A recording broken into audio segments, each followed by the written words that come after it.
Hindi na ako magmamakaawa para mahalin ng mo. tama. Narinig mo yun, Ate Elizabeth? Hindi na ako magmamakaawa para mahalin ng tama. Yes. Saksi ka, Ate Elizabeth.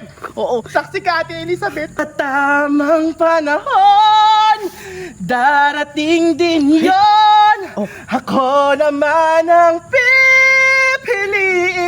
Yes! Ay, Diyos ko, grabe ka talaga naman. Oo, sana all. Diba? Narinig mo yon, Ate Elizabeth?